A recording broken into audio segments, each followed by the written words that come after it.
Conversa à sombra da Mulemba. Da raiz às folhas, passando pelo caule. Diálogos de ontem e de hoje para a construção do amanhã. Conversa à sombra da Mulemba.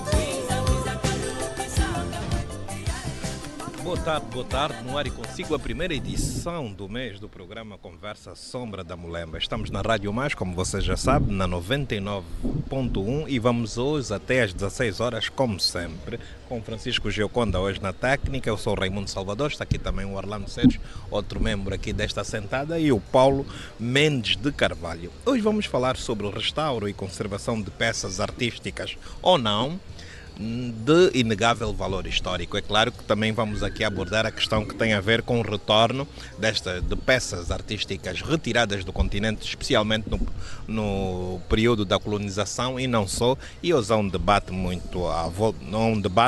na Unesco à volta desta temática que tem a ver com o retorno dessas peças para os seus locais de origem, e depois isso suscita também um debate que tem a ver com a sua conservação, o seu restauro, como é que serão mantidas e em que contexto é que estas peças deverão retornar. Por isso nós temos aqui hoje como convidados amigos do Goethe Instituto, que são, digamos, amigos aqui deste programa, e sabemos que o Goethe Instituto em Angola, em parceria com o Ministério dos Negócios Estrangeiros da Alemanha, financia aqui uma ação que tem a ver com formação, uma formação que está a ser levada a cabo por um especialista brasileiro que foi trazido a Angola, identificado pelo Goethe Instituto, está aqui em Angola a formar quadros angolanos nesta área, ou seja, a restauração e conservação de peças artísticas, podem ser artísticas ou não é isso, Orlando Sérgio? Desde que tenha um valor histórico. Sim. Ok, Sim. Maravilha. Vamos começar pela Gabrielle Stern, que está aqui pela terceira ou quarta vez no programa. Gabrielle é do Goethe Instituto. Gabriela, mais uma vez, seja bem-vinda aqui ao programa Conversa Sombra da Mulemba. Muito obrigada. Boa tarde. Boa tarde. Já há bastante que não vinha para aqui, não? Sim, Okay. Já faz tempo. Já faz tempo. Aqui. É eu acho que a primeira semana que a Gabriela esteve em Angola, passou aqui pelo Conversa Sombra da Mulemba. Lembro-me muito bem dessa situação. Também choveu como agora. Havia um vento e todos os meus documentos fugiram da mesa. Estava bem preparada e depois fiquei. Desta vez os documentos já não vão fugir. Sim. Está aqui também o Max Verne. Será que pronunciei bem o nome? Sim. Se não pronunciei, deve estar. O Max Verne, também alemão e também do Goethe Instituto, e o seu português, pelo menos o acento é muito bom. Já agora aprendeu a falar português aqui? Sim, aprendeu aqui. Morou durante 3 anos em Angola até 2 anos atrás. E agora, agora estou a começar outra vez. Então eu fico às vezes ainda um pouco difícil com a língua, mas bom, vou tentar. Ok, vai tentar, mas pelo menos nos percebe bem. E pela primeira vez aqui no programa está a Engrácia de Oliveira, não apenas a primeira vez no programa, mas parece que é uma estreia também na rádio. Engrácia de Oliveira, que é técnica do Museu da Antropologia de Luanda. Boa tarde. Boa tarde ouvintes da Rádio Mais. Sim, senhora. Boa tarde aos colegas aqui do painel. E vamos lá, o debate. Ou seja, sei que a Engrácia é uma das formandas da ação que está a ser levada a cabo com o apoio do Goethe, formação em restauro e conservação de peças artísticas. Já agora, é a primeira vez que tem uma formação do género? Exatamente, é a primeira vez. E dizer que é um grande privilégio, não só para mim, mas para os colegas do museu que estão a fazer a formação. Temos também uma colega que veio do Museu do Dundo, temos um colega do Instituto Nacional do Patrimônio Cultural e um colega do Arquivo. Dizer que é um privilégio porque é uma formação que chegou à altura certa. Como devem saber, Angola é um país que tem uma rede museal muito grande, mas há muita dificuldade em termos de formação na questão de restauro e conservação. Ok, obrigado Engrácia, vamos continuar e este vai ser um dos temas que vai estar aqui por cima da mesa durante 2 horas, mas já agora, por último, está o formador, o que é o Thales Vargas Ganhã. Thales Ganhã, professor, é que está aqui a liderar essa formação, é licenciado em História e especialista em restauro e conservação de peças artísticas. Thales, boa tarde. Boa tarde a todos, aos ouvintes. Muito contente de estar aqui presente, de poder ter essa conversa. Ok, pelo sotaque é brasileiro, não? Yeah. É que pelo nome não, Exato, sim, não sim. inicia, né? Ok, bem, vamos ouvir agora uma música, Francisco Gioconda. Já é possível ouvirmos a música?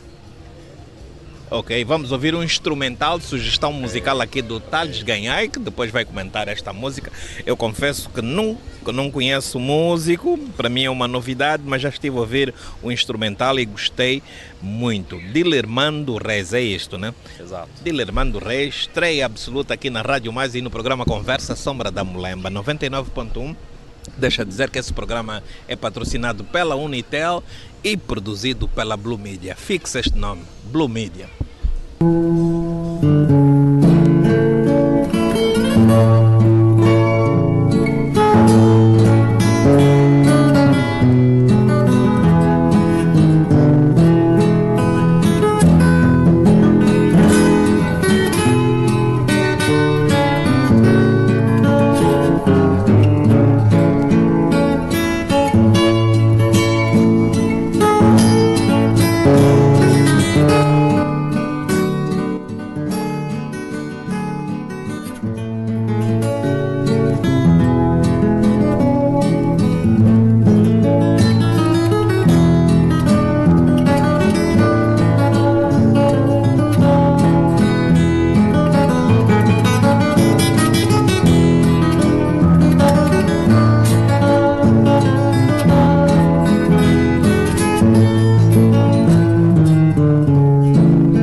Empreendedores angolanos, a Unitel está a convocar todos vocês para uma missão que irá desafiar a vossa criatividade e as vossas capacidades. O destino desta missão é o concurso Unitel Go Challenge 2022. Estão prontos para decolar nesta viagem? A Unitel está pronta para apoiar as novas startups digitais de Angola e a contagem decrescente já começou. No destino está um prémio de 4 milhões de kwanzas, participação no Web Summit 2022, 5 computadores portáteis por startup e um ano de telecomunicações grátis. Inscrevam-se no Unitel Go Challenge 2022 até o dia 15 de abril através do e-mail gochallenge@unitel.co.o e embarquem rumo ao futuro. Faz a tua ideia decolar. Unitel Go! Conversa à sombra da Mulemba. Da raiz às folhas, passando pelo caule. Diálogos de ontem e de hoje para a construção do amanhã. Conversa à sombra da Mulemba.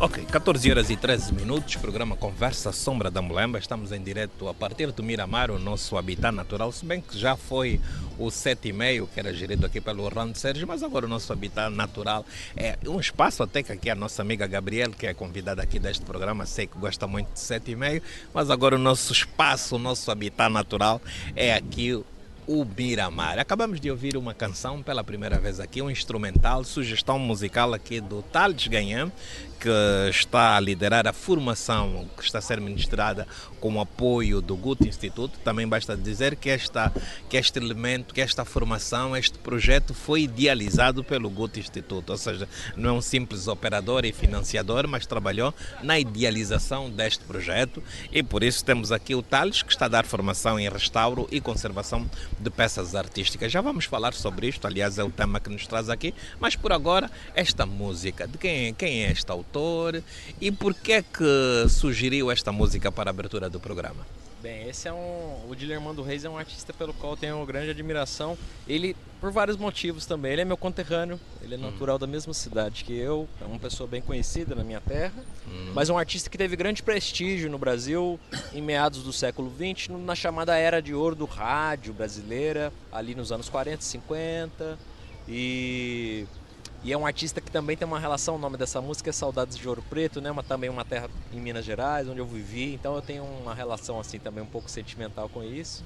É um artista do campo que tocou muitas serestas e choros, regravou muitos choros de Pixinguinha no violão, né? Ele é um violonista muito célebre e influenciou gerações de instrumentistas no país, né? Até hoje um pouco seu estilo influencia artistas que estão a tocar. E ele tem essa relação com Minas Gerais. Ele, no seu tempo de muito prestígio e fama, né, ele caiu nas graças do então presidente da República, Juscelino Kubitschek. Ele foi professor de violão do presidente da República e da sua filha e acompanhava o presidente em incursões diversas. Isso quando estava a ser construída ainda Brasília, por exemplo, no final dos anos 50, que é a atual capital brasileira, né? O Dilermando viajava, acompanhava o presidente, eles viam muito a Minas Gerais, né? O Juscelino é natural do estado de Minas Gerais e ele era um grande apreciador do estilo da seresta.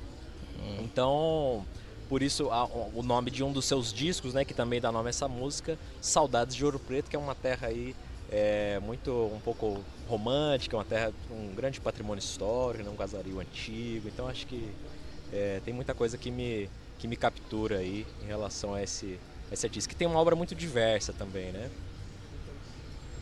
Ok, maravilha. Acabamos de ouvir aqui a descrição de Dilermando Reis, um músico brasileiro que passou aqui pela primeira vez num programa Conversa Sombra da Mulemba, comentado aqui pelo nosso amigo, já agora podemos tratar assim, o Thales Ganham, é isso, disse bem, né? Vou ter algumas dificuldades para pronunciar, mas vamos treinando e daqui a pouco já estarei com a Ingrácia de Oliveira, sua formanda, que já pronuncia assim o seu nome como peixe dentro d'água. Mas voltando aqui ao assunto que nos traz, restauração e conservação de peças com inegável valor histórico. Ontem tivemos uma conversa muito animada, acho até que poderia ter sido o programa, quando tomamos o pequeno almoço, ou o matabicho, como se diz aqui aí na pastelaria Bolo Rei, mas hoje vamos trazer essa conversa para quê? Já agora, primeira pergunta,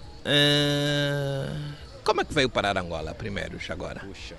Como é que foi? Qual foi a sua reação quando soube que, digamos, a sua vinda, a sua proposta foi aceita? E por que Angola, se tinha alguma relação, se Angola faz parte do seu imaginário, gostaríamos. Olha, foi muito emocionante, assim, né? Para mim tudo é uma grande aventura, sempre grande mundo de descobertas, então é muito tocante. E foi uma aventura mesmo conseguir chegar até aqui, tempos de Covid, enfim, até conseguimos resolver tudo e a passagem para fazer a viagem e tal, foi uma grande aventura em si, mas eu já tenho sim Angola no meu imaginário, da juventude, do meu tempo já de pequeno. A minha mãe foi professora da literatura em língua portuguesa dos países lusófonos, dos PALOP, né? Os países lusófonos em África. Então eu já cresci em casa um pouco à volta com livros de autores angolanos e também de outras nacionalidades, né, lusófonas. Então eu já conhecia ainda na juventude Água Lusa, Repetela, Luandino, Agostinho Neto, já tinha lido alguma coisa, conhecia um pouco esses artistas, então cresci, então sempre tive já um pouco do imaginário, sempre tive um grande interesse por esse universo, né? Pelo pouco contato que eu já tinha. E também, ter vindo para cá, foi a primeira vez que eu saí do Brasil, né? Foi minha primeira viagem internacional, então isso somente já é acho que uma grande, né? Uma grande experiência de vida, assim, e que continua a ser ainda já aqui em Angola, sempre é um mundo de muitas novidades, né? Agora, um foco na formação. O que é que restauro e conservação restauro e conservação gostaria? É algo mais ou menos novo também para o grande público, não é um tema, digamos, que sempre mediatizado aqui em Angola, mas tem uma importância, digamos, estrutural, principalmente quando se fala sobre museus. O que é que está a ser ministrado? Que tipo de formandos tem e qual é a sua opinião, digamos, sobre os formandos e sobre o que está a ministrar, restauro e conservação de peças artísticas? Perfeito. Acho que é importante primeiro realmente tentar definir o objeto, né? O que é esse campo do conhecimento, esse ofício. A conservação, a gente costuma utilizar o termo aí conservação, restauração, assim separado pelo IFEN, ou conservação e restauro. Sempre essas duas palavras andam assim de mãos dadas. É o campo do conhecimento que vai se ocupar de cuidar dos bens culturais. É o termo que se optou usar contemporaneamente, porque às vezes nós falamos de, como você mesmo disse, Raimundo, objetos artísticos, objetos de valor histórico. Então, esse é um termo guarda-chuva, que consegue abrigar aí uma grande quantidade porque vamos pensar assim, a gente cuida inclusive de bens que não são de valor histórico nem artístico, como por exemplo, objetos da história natural, né? Fósseis, animais taxidermizados, por exemplo, isso também pode ser o objeto desse campo. Então, o termo bens culturais, ele tem essa característica um pouco mais abrangente e a conservação e restauração, ela é um campo específico justamente porque ela é norteada aí por um grande horizonte de técnicas, de metodologias e de uma teoria crítica e muito que reflete sobre o que deve delimitar o seu trabalho, que características que se deve observar, quais são os limites que se deve observar. Então, nesse sentido, vai se diferenciar de um profissional que tem como seu ofício o reparo das coisas, né? Como um indivíduo que conserta o carro ou que vai coser o sapato. Esses indivíduos têm um ofício que se ocupa, tem uma grande preocupação com a funcionalidade. Claro, também com as suas características estéticas e tal, mas muito com o uso, né, quando as peças estão em uso. Os bens culturais, as peças que muitas vezes estão recolhidas aos museus, por exemplo, elas tiveram muitas vezes o seu uso original, ele já se alterou. E elas passaram a ser então um objeto que vai ser contemplado aí por razões diversas, né? Principalmente no horizonte aí da cultura, da história, das artes, das ciências. Então vai ser objeto de estudo, vai ser objeto de contemplação. Então acho que é mais ou menos essa a definição, né? Também me perguntaste sobre os nossos alunos, nossos formandos. Exatamente. Né? Nós temos uma equipe. Que habilidades é que você espera que os formandos tenham até dezembro, no final do curso? Até setembro. Nós temos colegas de vários equipamentos culturais, a Ingrácia já fez menção, e eu sou muito grato de termos formado uma turma com esses colegas que são pessoas muito interessadas, muito dedicadas às nossas atividades. Então, sempre há o empenho de todos, de aprendizado e também de dedicação às nossas tarefas. E também um aprendizado da minha parte. Eu acho que é um aprendizado aí sempre em mão dupla, todo mundo está aprendendo ali coletivamente, porque eu tenho que, para mim é muito fundamental compreender a realidade dos equipamentos, a realidade profissional desses colegas, quais são os seus desafios, quais são os seus antecedentes, e para conseguir atender justamente essas demandas. E o que a gente busca nessa formação é uma formação muito intensiva, voltada à prática, mas também com um conteúdo teórico muito bom, recorrente. A gente sempre está a discutir também questões teóricas, mas a ideia é uma formação que seja abrangente no sentido de que os formandos consigam trabalhar com materiais distintos, e isso é muito desafiador, porque a gente tem tipologias muito diversas de objetos nos museus, né? Vamos pensar que nos museus a gente tem esculturas, pinturas, como eu já disse, objetos da história natural. Nós temos aqui, por exemplo, o Museu de História Militar, tem armamentos, veículos militares. Então a quantidade de coisas que vai parar e vai ser cuidada, né, nesse contexto da restauração, da museologia, ela é muito, muito grande. Então a ideia é uma formação que seja abrangente e não para fazer intervenções muitíssimo aprofundadas, porque há muitos graus de complexidade da restauração. O que eu estou privilegiando é justamente que consigamos trabalhar com uma grande leque de problemas e de materiais diferentes e mitigar e resolver essas questões, mas sem se especializar demais em um determinado campo. Porque, veja bem, a gente poderia dedicar todo esse tempo da formação a trabalhar com somente um tipo muito específico de suporte, se fosse assim a gente desejasse, né? Trabalhar somente com pinturas sobre tela e trabalhar nisso muitas horas, mas então eu acho que a opção, e acho que temos tido êxito nisso, é de trabalhar com uma diversidade de objetos, e também a preocupação não somente realizar intervenções de restauração e de reparo dessas peças, mas de conservá-las, como eu disse, as palavras que andam aí de mãos dadas, que dão nome a esse ofício. Então mantê-las bem cuidadas do ponto de vista climático, do ponto de vista das suas embalagens, do seu mobiliário e do seu armazenamento. Esse também é um aspecto que é fundamental do nosso trabalho e que também se desenvolve na nossa formação.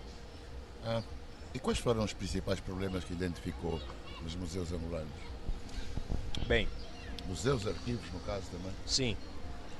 Eu entendo que, bem, primeiro, eu vejo sempre faço muitas analogias da realidade brasileira e acho que há muitos paralelos das mesmas deficiências, dos mesmos desafios. Eu creio que, por exemplo, um problema é a falta de quadros, né? A quantidade reduzida das equipas. Eu creio que há hoje técnicos adentrando na reforma e a reposição destes quadros, a manutenção dos quadros é ainda insuficiente. Então isso faz com que os técnicos que vão se dedicar ao seu trabalho vão ter aí um trabalho que vai caminhar a passos muito mais lentos, né? E vai ter dificuldade às vezes de atender certas demandas em virtude justamente das equipas reduzidas. Essa é uma questão que observamos no Brasil da mesma maneira. Há também, por exemplo, justamente a formação. O objeto desse projeto eu acho que já entra tentando justamente mitigar essa lacuna de formação. Na formação no caso de um campo específico aí da conservação e do restauro. Eu acho que depois os colegas aqui presentes podem também falar um pouco disso. Ao longo do projeto se buscou fazer em dado momento um workshop de curta duração, também voltado a práticas de conservação e de restauro, mas que numa avaliação posterior julgou-se que seria positivo ter uma coisa mais aprofundada. Então essa questão da formação técnica é algo que ainda pode avançar no sentido de surgir, por exemplo, penso no futuro, né, a oferta de cursos cursos regulares, né, nesses campos, não só da conservação e restauro, mas por exemplo também da museologia, né. Eu acho que isso também é muito positivo.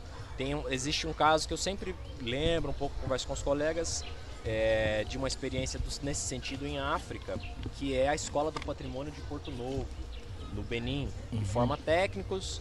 Acho que até há colegas aqui de Angola que estudaram lá, Ingrácia. Microfone, Ingrácia, microfone. À vontade. Sim, dois colegas que estão colocados no Museu dos Reis do Congo. Tiveram o privilégio de fazer essa formação. Em Cotonou, Benin? Sim, em Benin. Exato. Ok.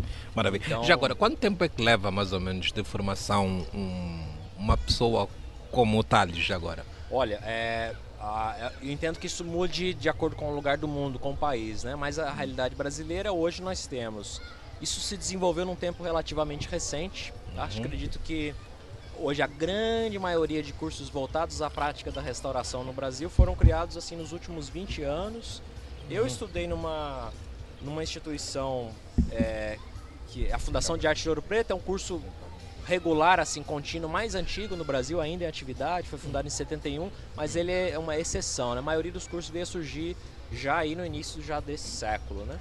Então, mas hoje temos cursos profissionalizantes, aonde eu me formei num curso que é profissionalizante, a gente chama no Brasil de técnico, né? Não sei se usa esse mesmo termo aqui. Sim, pode ser. Existem cursos de nível superior também, e existem também pós-graduações. Então há profissionais que às vezes vão ter uma dessas três, ou eles vão ter uma, ou vão ter mais de uma dessas formações, né? Há muitos profissionais, por exemplo, no Brasil que são egressos de áreas como a história, como eu, né? Eu tenho formação em história também, e vão eventualmente, né, adentrar, pular para uma outra área, arquitetos, antropólogos que vão fazer essa passagem, né? A museologia, especificamente, ela também tem pós-graduação, né? Hoje eu estou a cursar uma pós-graduação também na área da museologia, e também existe a graduação.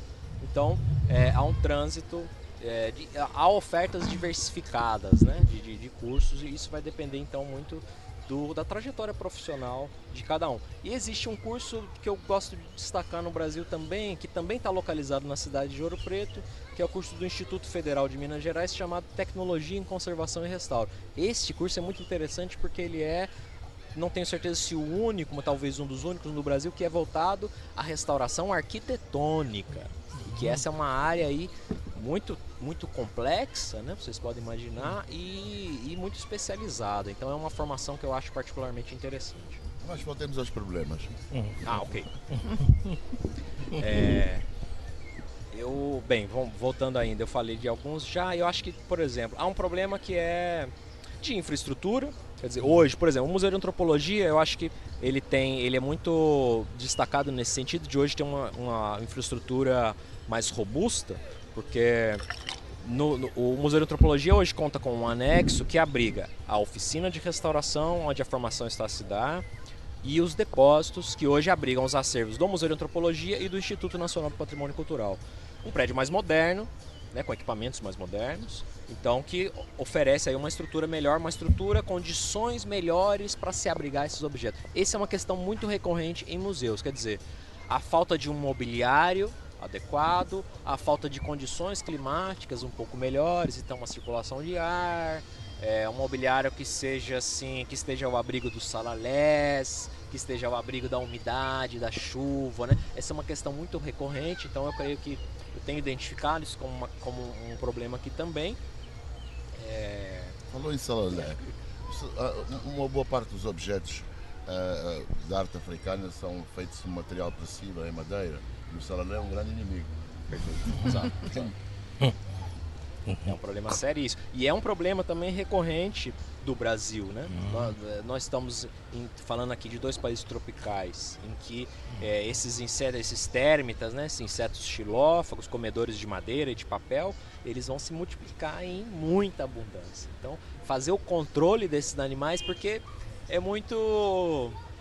Às vezes nós vamos atacar o problema manifesto ali apresentado em uma peça e não vamos fazer o controle da sua origem, né? E também um pouco do que eu falei antes, da conservação e do restauro, essas duas palavras aliadas. Então fazer um monitoramento permanente daquele ambiente para justamente evitar a recorrência, porque isso, quer dizer, os processos de deterioração, né, que vão danificar os objetos, quer dizer, os salalés, a umidade, as chuvas, tal, isso sempre vai estar a ocorrer, sempre vai retornar. A gente não pode cessar isso, não pode blindar também esses objetos, quer dizer, só o acompanhamento contínuo é que vai resolver isso de fato. E aí também volta um pouco essa questão das equipas, dos quadros reduzidos. Então, com uma equipa reduzida é muito mais árduo, muito mais dificultoso de se fazer um acompanhamento contínuo de todas as coisas. O museu tem capacidade financeira para aguentar uma estrutura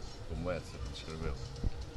Bem, eu acho que nós temos questões infraestruturais hoje pendentes a se resolver, e eu creio que hoje o museu conta com a verba para para manter funcionando os seus aparelhos, quer dizer, manter as exposições em continuidade, fazer o custeio básico de infraestrutura de energia elétrica e tal, nesse estado de manutenção. Então, às vezes, é um ponto de equilíbrio frágil, porque se há algo que escapa justamente ao controle, quer dizer, se há um sinistro ou se há uma demanda pontual também, eu acho que isso já se torna um problema, né? Então é sempre um pouco caminhando sobre a lâmina e é um pouco fácil de cair numa situação em que não se consegue justamente atender e manter as estruturas funcionais e custear o material necessário, né? Isso é sempre um problema. Mas aqui temos, essa é uma felicidade nossa da formação, que é justamente de ter o aporte, o apetrechamento da oficina que foi feito no contexto do projeto, então com o Goethe-Institut e com o Ministério das Relações Exteriores alemão, que adquiriu material mobiliário que é utilizado no processo de formação para se fazer o restauro das peças, uso de ferramentas, inclusive às vezes até para fazer uma manutençãozinha do espaço, dos nossos móveis, para se construir alguma maquineta, assim, porque às vezes na restauração a gente tem que inventar umas coisas, né? Tem que fazer umas bugigangas, assim, então é sempre bom ter ferramentas. Então nós temos a felicidade de ter um espaço que está bem equipado e de ter o suporte contínuo. Na verdade, a gente tem, muito felizmente, o apoio da equipe do museu, não só dos colegas que estão na formação, como a colega Engraça que está aqui hoje conosco, mas também da equipe do museu como um todo, da sua gestão, sempre está no suporte, sempre está nos dá apoio, e também o apoio contínuo do Instituto. O Instituto sempre nos dá suporte, às vezes precisamos de transporte, precisamos de uma aquisição de material pontual, e nós temos o aporte necessário para essas coisas também. Então essa é uma certa estabilidade, uma certa solidez que felizmente nós podemos contar nesse contexto específico do projeto em que estamos, né? Uma pergunta aqui para a Engrácia. Engrácia, esse período eu acho que é ainda curto de formação, mas já é possível ter uma noção, digamos, de peças que vocês poderão resgatar, poderão recuperar, que eventualmente estariam em risco se vocês não tivessem essa porta em termos de know-how? É possível ter já uma ideia? Sim, mas deixa-me antes dizer o seguinte. Eu falaria aqui como museu. Sim, Museu da Antropologia, Museu deixa da quer dizer. Antropologia, exatamente. Gostaria primeiro de agradecer o Guto, porque na escolha do formador foi democrático. Deram-nos a possibilidade de podermos escolher, tínhamos 3 opções e deram-nos a possibilidade de escolher. E conforme temos dito... Já agora, por que é que optaram pelo Thales?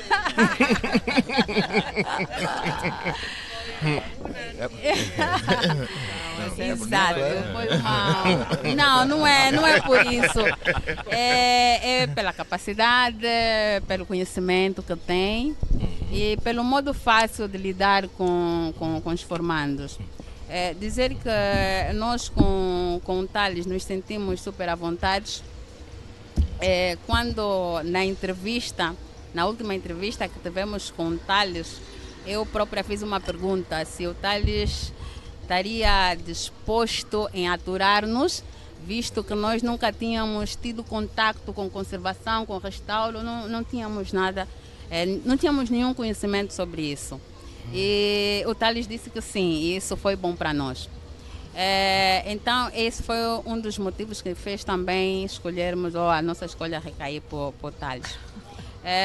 Indo para a pergunta do Salvador, dizer que sim, conforme o Thales disse, nós temos uma tipologia muito grande de material no museu. Temos material como pedra, temos papel. Eu estou na área da biblioteca, sei muito bem, temos muitos livros que estão super danificados e o Thales mostrou na altura que tinha conhecimento nisso, então íamos unir o útil ao agradável. Estava a dizer que temos material em papel, em pedra, em madeira, em marfim e tapeçaria. Então, ele tem estado a ajudar-nos a ver como devemos nos desvencilhar nessa situação. como ele também já disse, ele não segue apenas uma linha, né?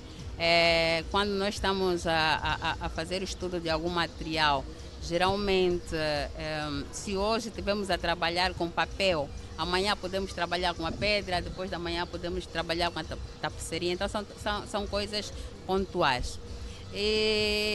Então, já identificamos algumas peças que são super importantes, que estão muito danificadas, peças de cerâmica, peças em madeira, alguns livros, e que já estamos a trabalhar nisso. Nesse momento, por exemplo, estamos a trabalhar com alguns quadros. Ajuda-me a dizer o nome do autor. É o Antônio Pimentel Domingues. Exatamente. São quadros que pertencem ao INPC e estão sob a nossa guarda. Estão no depósito do nosso museu. INPC, o Instituto Nacional do Patrimônio Cultural. Exatamente. INPC, ok. INPC. Maravilha. Exatamente. Então, esses quadros apanharam muita água. Estavam cheios de fungo e tivemos que fazer uma limpeza profunda. O Tali já nos ajudou a fazer algumas composições para fazer cola, fazer assim uma desinfestação do material para poder dar cabo de alguns fungos. Então tem sido um trabalho muito árduo. E a forma dele trabalhar conosco, a forma fácil de passar a informação, de passar o conhecimento que tem nos ajudado bastante para podermos nos sair muito bem nesse trabalho que nós estamos a fazer com ele. Ok, maravilha. São 14 horas e 39 minutos. Este é o programa Conversa Sombra da Mulemba, primeira edição do mês de abril. E já agora aqui uma pergunta para o Max Werner, depois deixo aqui o Orlando Sérgio. Max Werner, este projeto foi idealizado pelo Guti. Gostaríamos de saber um pouco aqui das razões da idealização desse projeto e se está a cumprir, digamos, os objetivos que vocês, como dizem aqui os políticos, preconizaram. Bom, então o projeto nasceu numa cooperação entre as embaixadas da França e da Alemanha. Eles ouviram desse museu maravilhoso, que é o Museu Nacional de Antropologia, e elas realizaram um workshop só para saber da situação, dos desafios, de tudo isso. E nesse workshop, a embaixada alemã convidou também uma perita alemã que estava a trabalhar no Museu Etnológico de Berlim. Então, nesse workshop foi concebida a ideia de realizar uma parceria mais abrangente entre este museu em Berlim, que é o Museu Etnológico de Berlim, o Goethe-Institut, e o Museu Nacional de Antropologia. E em 2018 realizamos um workshop em Berlim mesmo, no Museu Etnológico de Berlim, mas foi um pouco o trabalho do Goethe-Institut, convidar todos. A Engrácia também foi presente nesse workshop.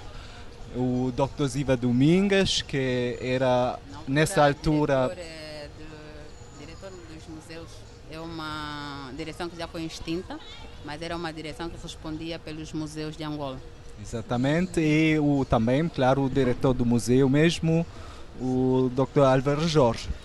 E então, nesse workshop, nós pensamos o que queríamos realizar nessa parceria mais abrangente, discutimos, fomos para também uma oficina de restauro do museu em Berlim, porque nessa altura fizeram obras grandes porque mudaram-se para um outro prédio.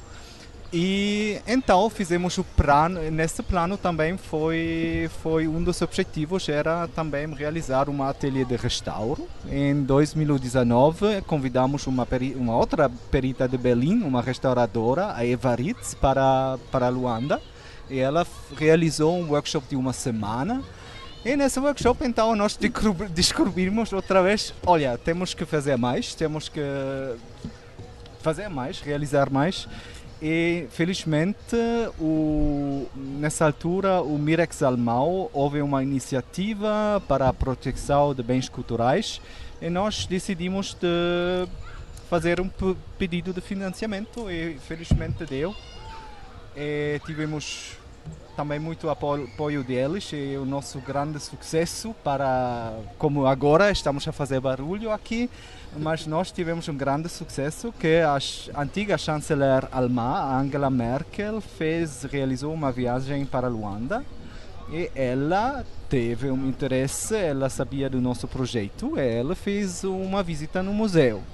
E então isso para nós, claro, era uma grande oportunidade e infelizmente depois chegou a pandemia e tudo parou um pouco, mas agora estamos a fazer mais. A Gabriela está ali a rir-se. Eu sei que este é o maior projeto que o Instituto Luanda tem. Sim, é o nosso maior projeto em que trabalhamos desde 2018. E acho que o início desse projeto também foi a observação que aqui em Luanda, no Museu de Antropologia e no Museu Etnológico de Berlim, há duas coleções de objetos angolanos muito, muito valiosos e há uma ligação bem forte entre essas duas coleções. As duas coleções surgiram no período do colonialismo. E também essa pergunta a questão do colonialismo, decolonialismo, é um debate muito forte na Alemanha. E durante essa primeira oficina em Berlim, discutimos muito com os nossos colegas em Berlim e também de Angola o que nós queremos fazer juntos, né? Estamos nessa situação com essas duas coleções, com uma ligação bem forte, quais são os nossos objetivos. E os colegas falaram desde o início, olha, nós não queremos discutir muito, nós queremos realizar projetos de mão, né? Nós queremos avançar também com o nosso museu. E uma questão que especialmente para os colegas em Angola foi muito importante é a questão da transparência. Os colegas falaram, olha, nós realmente queremos saber quais são os objetos que vocês têm lá na sua coleção em Berlim. Outra questão, outro tema importante foi a pesquisa sobre a história dessas coleções. E a terceira questão foi essa oficina de restauro, né? E agora, uma questão também aqui que se levanta tem a ver com ou que se diz, a estratégia que está por detrás, digamos, da idealização desse projeto, que tem a ver com um possível retorno de peças que foram retiradas do atual espaço angolano, já há dezenas e algumas há centenas de anos, e que poderiam eventualmente retornar. E aí se coloca uma questão, a conservação destas peças. Como é que serão cuidadas? Como serão acomodadas? Sim. Será que há alguma relação também que podemos traçar entre esta formação, o interesse do Goethe-Institut em, digamos, capitalizar os quadros angolanos com conhecimento para que determinadas peças que estão na Alemanha ou noutros pontos voltarem para Angola, digamos, serem cuidadas de forma eficaz? Sim, claro, né?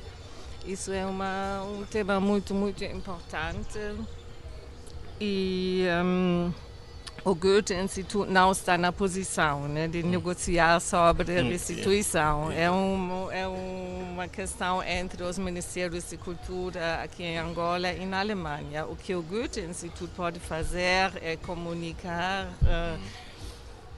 preparar o caminho. Esse é o que nós podemos contribuir. E criar plataformas para encontrar formas, porque o que se faz muito quando se fala-se de todo esse processo de restituição, pelo menos na Alemanha, onde houve e ainda tem um grande debate, mas o que acontece muitas vezes que a gente fala muito e está a fazer grandes planos, mas para nós, mas infelizmente no final não acontece muito. Então a nossa estratégia que nós com a Engrácia, com o Dr. Álvaro, com o Dr. Domingues sempre tivemos era, olha, o nosso caminho podia ser diferente. E esse caminho é o trabalho prático, porque esse trabalho também facilita conhecer quais são os processos em Angola, quais são os processos na Alemanha. E a Gabriela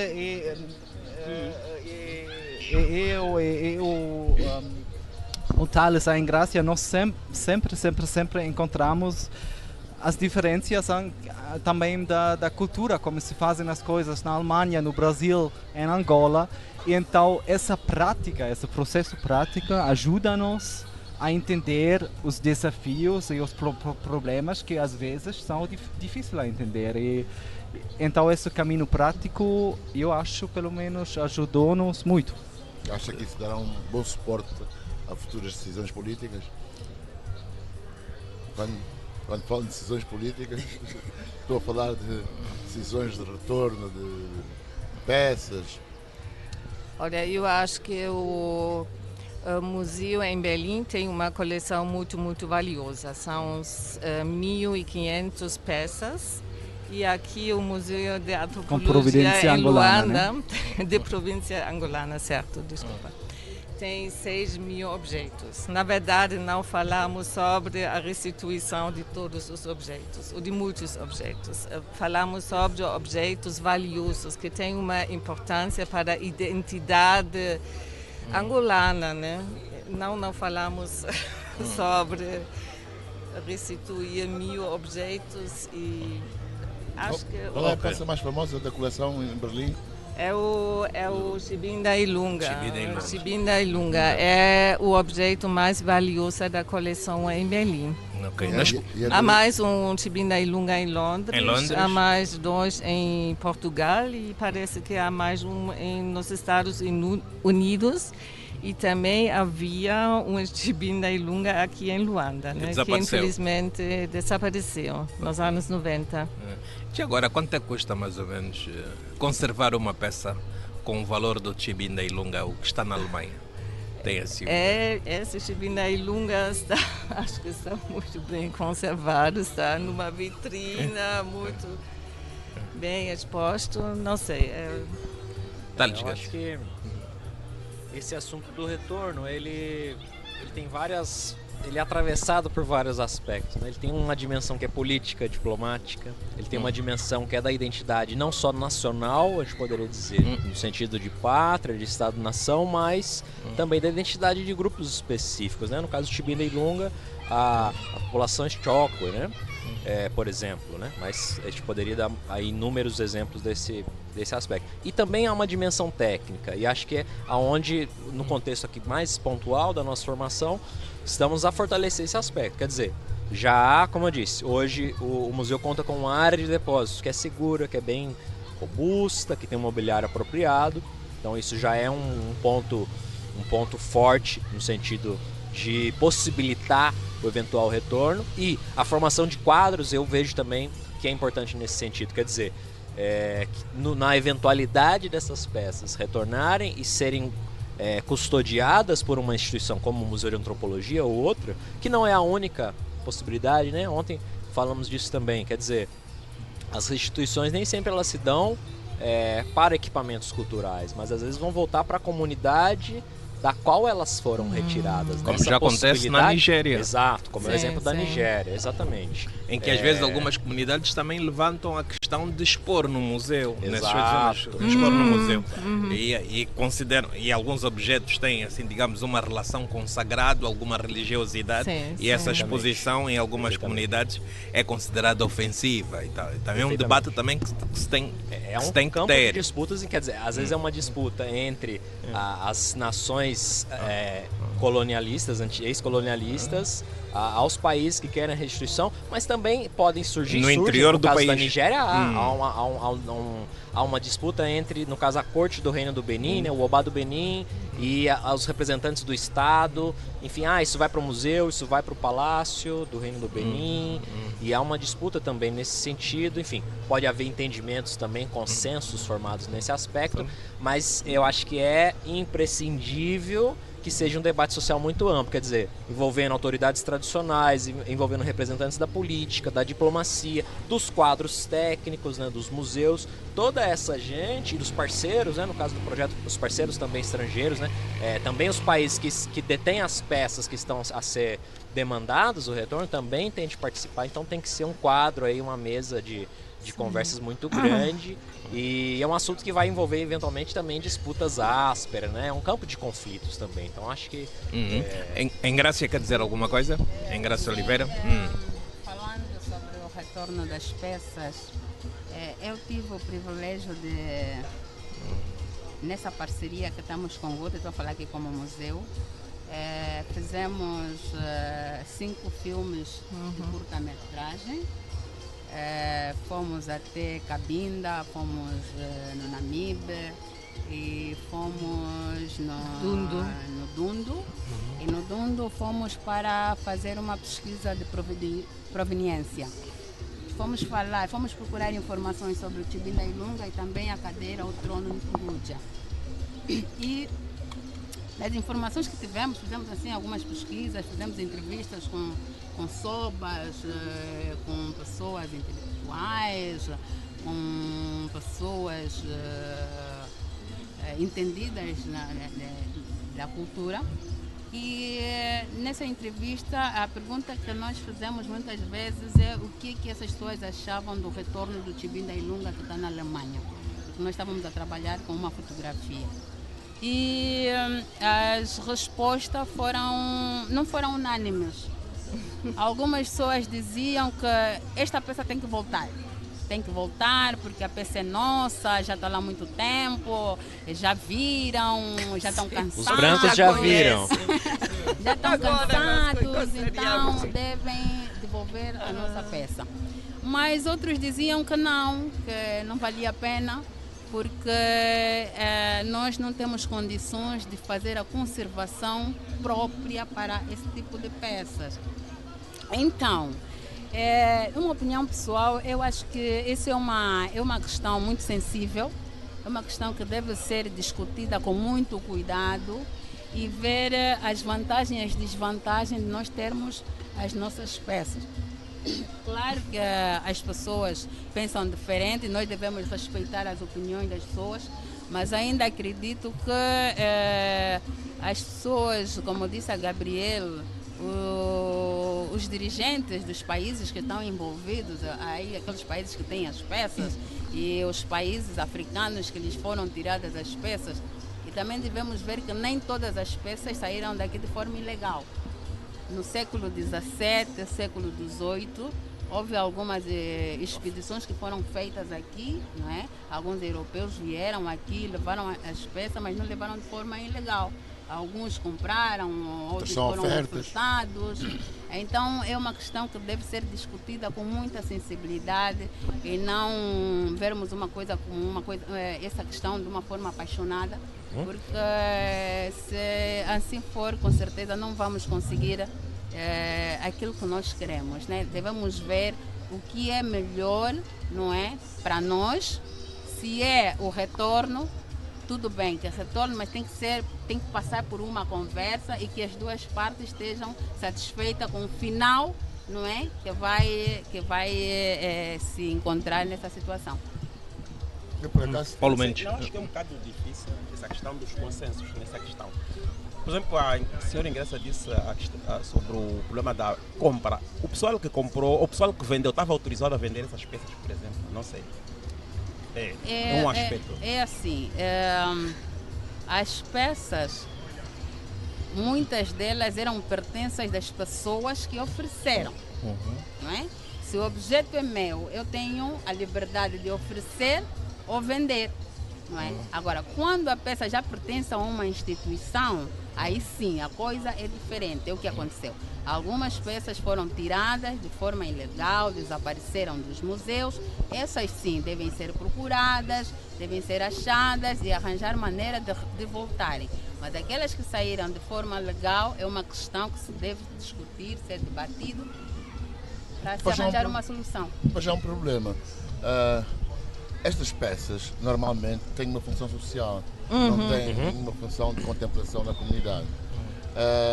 O conceito de museu é um conceito europeu, também não tão antigo como isso, que se transporta para outra realidade, para outro tipo de funcionalidade, o apelo à fruição, ao conhecimento de outros povos, etc., que nós conhecemos. Que torna a questão um bocado mais complicada. É muito. Porque a reivindicação. Não estou a ver nenhum povo Lunda a fazer reivindicações que querem como é? Chiminé Lunda, não estou a ver. Nem se calhar os movimentos políticos fazem essas reivindicações. Acho eu, nunca vi, que eu me lembro. É uma questão complexa, mas eu por acaso, antes desta conversa, tinha falado com a Gabriela. Eu não disse isso. Eu participei numa conversa em Lisboa, depois do Macron ter feito um discurso sobre o retorno das peças para... E eu fiquei muito preocupado por questões como essa. Vocês vão pegar em peças que estão aqui em ambiente perfeitamente conservado, custa dinheiro, e vão pôr numa estrutura que não tem essa coisa, que é o fim de material perecível como madeira, etc. E eu fazia uma brincadeira que se calhar o Macron depois ia abrir casas de restauro em França para as peças voltarem outra vez, porque não tinha estrutura nenhuma. E fiquei muito surpreendido quando falei com a Gabriela e ela falou-me deste projeto, que eu acho que é um projeto que tem uma estrutura mais bem pensada, que é criar condições no país, pôr uma estrutura a funcionar, que quando os políticos chegarem a acordo, eles pelo menos sabem que ninguém fica mal, não se perde a peça, não se vai danificar a peça, etc. Eu fiquei muito surpreendido, por isso provoquei essa conversa. A sombra da mulher. A sombra da mulher, porque fiquei muito surpreendido com a estrutura de pensamento que estava por trás. Assim é possível pensar. Eu gostaria também muito de recomendar assistir esses vídeos que nós produzimos, porque nesses vídeos que todos foram feitos nas comunidades de origem desses objetos, as pessoas explicam muito bem o contexto social dos objetos, né? Dá para entender realmente o significado desse objeto, o que um objeto na vitrina, que está exposto na vitrina, as pessoas não entendem muito, né? Mas como essas pessoas, as comunidades de origem que explicam também normalmente esse significado espiritual, social, é muito mais interessante. E atenção, este debate é antigo. Sim. O British Museum tem lá uma coleção de Egito. O Egito tem condições para retorno e o British não devolve as peças. Este debate é antigo e recorrente, não é de hoje. Hoje voltou porque há uma grande discussão sobre a pós-colonialidade, um reavaliar da colonização, do que é que ficou, e o debate retornou, mas é antigo. Perfeito. Eu acho que aí está em jogo, como acho que uma coisa muito interessante, Orlando, que estava na sua fala, justamente do museu ser um conceito aí, egresso da Europa. Então, quer dizer, aí nesse debate está também em questão o lugar do museu, o que ele deve atender. Vamos levar em consideração que os museus serviram às empresas coloniais. Quer dizer, o esforço colonialista, o museu foi um aparato que atendeu a esses interesses, de legitimar a exploração e a expropriação colonialista, por exemplo, né? Então, quer dizer, é um debate que envolve o próprio sentido e o objetivo e também novas possibilidades para os museus, né? Eu acho que isso é muito importante. O caso do Egito é também bem interessante no sentido de pensar isso, que as demandas às vezes são localizadas. Hoje, o governo egípcio, ele tem a demanda de... eu não vou lembrar a quantidade de objetos, mas acho que não chegam a 10, a 20 objetos que o governo egípcio pontualmente falou, olha, nós queremos a restituição deste. E vamos pensar que a gente tem coleções egípcias em museus no mundo inteiro que são da ordem, eu não sei se centenas de milhares de peças ou milhões, mas uma quantidade imensa de objetos, e a demanda é bem pontual, no sentido justamente do valor excepcional dessas peças, seja artístico, seja histórico, documental, né? Então é sempre aí um jogo com muitas balanças, né? Com muitas coisas diferentes que estão a atravessar esse debate. E tivemos a pergunta antes, qual é o apoio político na Alemanha? Um caso bem certo, onde é claro que os objetos foram roubados, são os bronzes de Benin, né? Foram adquiridos de maneira ilegal. E a Alemanha também, nessa altura, quando isso aconteceu, comprou muitas dessas peças. E finalmente, no ano passado, os políticos e os museus decidiram, tá bom, então isso é um caso bem claro, foram adquiridos de maneira ilegal, então vão voltar para o Benin, para o Benin, para a Nigéria, e isso vai acontecer, acho ainda nesse ano, né? Sim.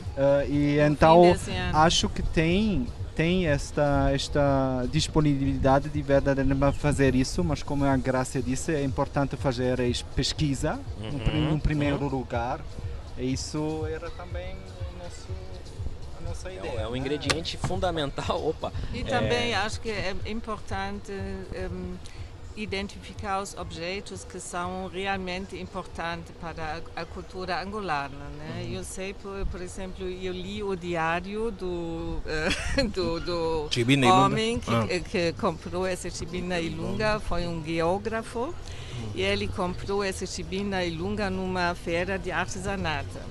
E ele achou bonito, mas na verdade ele não sabia o que ele está nas mãos, né? E mais ou menos em que ano é que ele foi? Acho que no fim 1800, não, foi? 1800, tá bom. 1800. 90 algo. Sim. Okay. Ele não sabia o que ele disse, estátua linda, feita de maneira boa. Sim, vamos comprar. Negociou com o vendedor, comprou, pronto, né? Não sei se ele pagou um preço justo, ninguém sabe isso, né? Também pode ser mas que seria o preço justo? Exatamente. Sim, mas hoje em dia, né, essa Chibina Ilunga é uma peça muito, muito importante para a identidade angolana, mesmo assim foi comprado, né? Ok. Mas, outro dia, ainda ontem, nós estávamos a conversar, Thales, e falamos também da questão, quando se debate a questão do retorno, também poderia-se colocar em cima da mesa uma situação muito simples. Era apenas começar pelo reconhecimento da titularidade, principalmente daquelas peças que foram espoliadas. Não se fala de um regresso, mas apenas assim da titularidade.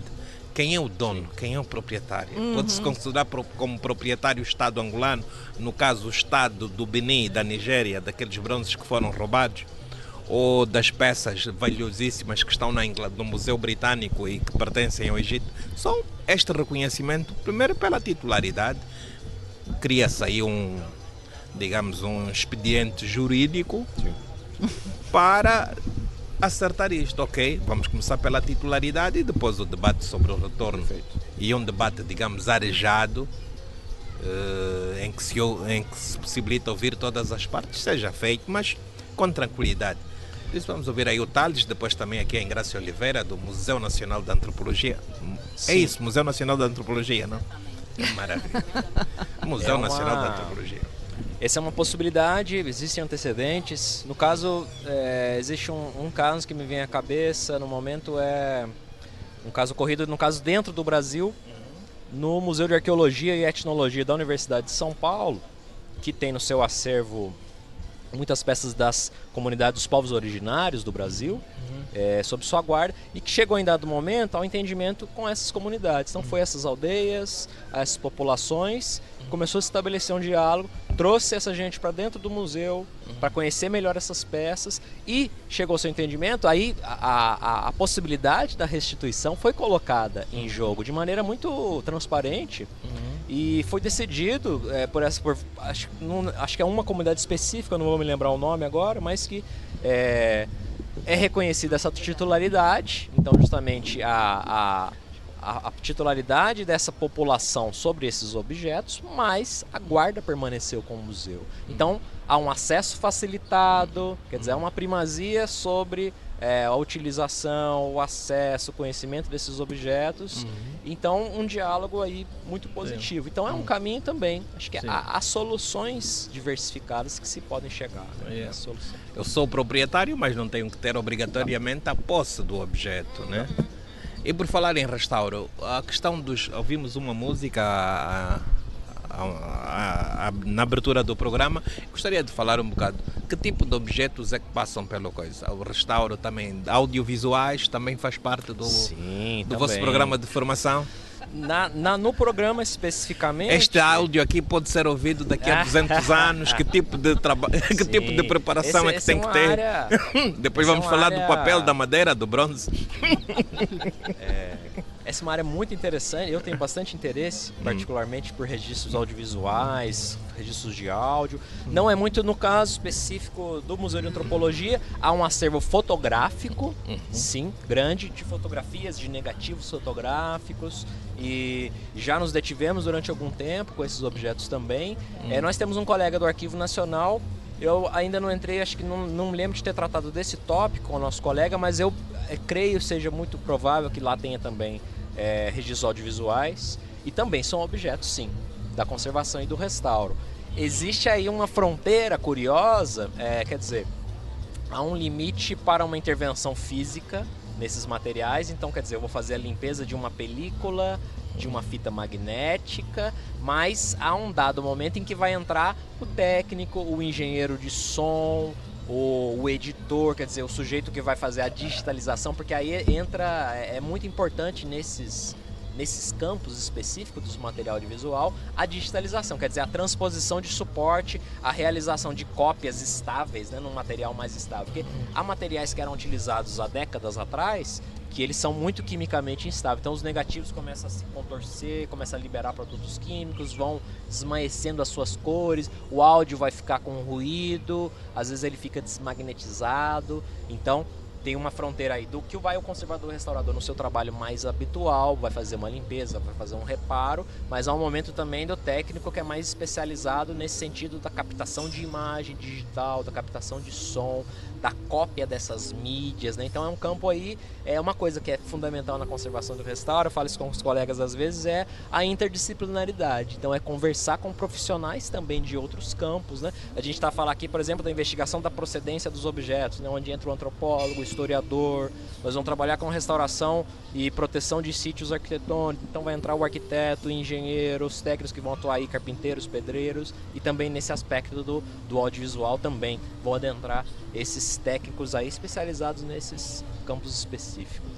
Ok, você é formado em História e estudou e depois fez uma formação profissional em restauro e conservação. Até que ponto é que isto é importante ter, digamos, o técnico da restauração e conservação não seja um mero profissional que trabalha sobre um objeto, mas ter uma formação, digamos, que lhe permita ter uma visão holística sobre o assunto. Isto até que ponto é que, digamos, torna mais eficiente o trabalho de restauração? Eu acho que pode sempre beneficiar. É uma questão, às vezes não necessariamente de um profissional específico ter uma formação em vários campos, né? Eu acho que isso também é bom. Eu acho que na minha trajetória profissional, acho que me ajudou em muitas situações. Mas é fundamental, acho que o diálogo e essa sensibilidade. Então, de saber olhar para outros campos, de saber dialogar com outros profissionais e outros campos do conhecimento, porque isso vai fornecer aí ferramentas adicionais e também um conhecimento mais aprofundado. Às vezes uma intervenção ela pode ser mal direcionada por não se ter um conhecimento sobre um determinado contexto em que esse objeto foi construído, por causa de uma técnica específica que se deu em tal lugar ou em tal época. por causa de uma determinada condição em que aquilo foi armazenado, por causa de um uso específico que tal objeto teve. Então, é sempre bom essa conversa. E nesse sentido eu sou muito grato na formação de ter colegas que são egressos de várias áreas, quer dizer, de vários equipamentos culturais diferentes, museus e arquivos, com formações diferentes e que, né, no meu caso especificamente, me beneficia muito que são colegas que conhecem a realidade angolana, quer dizer, a sua história, as suas culturas, e isso para mim é imprescindível, quer dizer, eu não saberia, eu estaria tateando no escuro se não fosse também esse auxílio que os colegas me concedem. Esse diálogo, justamente. Outro problema que se põe quando se fala em restituição é a questão do público. O objeto na Europa claramente tem uma visibilidade maior do que no museu aqui em Angola, onde eu perguntei há bocado o número de visitas do museu, de propósito, para perceber quantas pessoas é que vão ao museu hoje. E portanto, fiquei surpreendido com o número que me deu. Mas mesmo assim, para a dimensão de escolas cá na cidade de Luanda, parece-me um número muito pequenino. É verdade, porque parece que ainda não temos a cultura da visitação aos museus. Eu estava a dizer que o público-alvo do museu, ou o público que mais visita o museu, é o público infanto-juvenil. Quer dizer que só vão porque a escola leva. São poucos pais, vemos poucos pais a levarem os seus filhos nos museus. Então, essa fraca aderência... Nós preferimos becuca. Sim, ainda precisamos de trabalhar nas mentes das pessoas, que é para poderem ver o museu como realmente é. Por isso é que nós, museu, de vez em quando saímos do nosso habitat e vamos nas escolas, vamos em alguns sítios para podermos sensibilizar as pessoas da importância de conhecer-se o museu. Falando em particular o Museu da Antropologia, o Museu da Antropologia é um museu muito especial, porque dentro do Museu da Antropologia nós encontramos representados todos os grupos etnolinguísticos de Angola. Os seus feitos, o que faz, os modos de vivendo, operando. A pessoa quando entra no Museu da Antropologia não sai a mesma pessoa.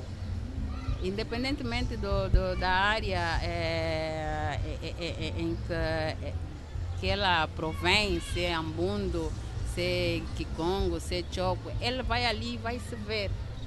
Vai ver a cultura dos seus avós, a cultura dos seus bisas. Então, quando nós conseguimos dar a importância devida à nossa cultura, com certeza as nossas mentalidades vão mudar. Mas para isso precisamos ainda de trabalhar mais as mentes das pessoas para poderem ver o real valor do museu, em particular do Museu da Antropologia. Gabriel, há tempos fez no museu, o Goethe Instituto, uma temporada de jazz no museu. Sim. Vamos esquecer a polémica. Essa é outra maneira de captar público para o museu. Sim, foi dos nossos objetivos ativar o museu como um lugar cultural aqui na cidade, também para artistas contemporâneos.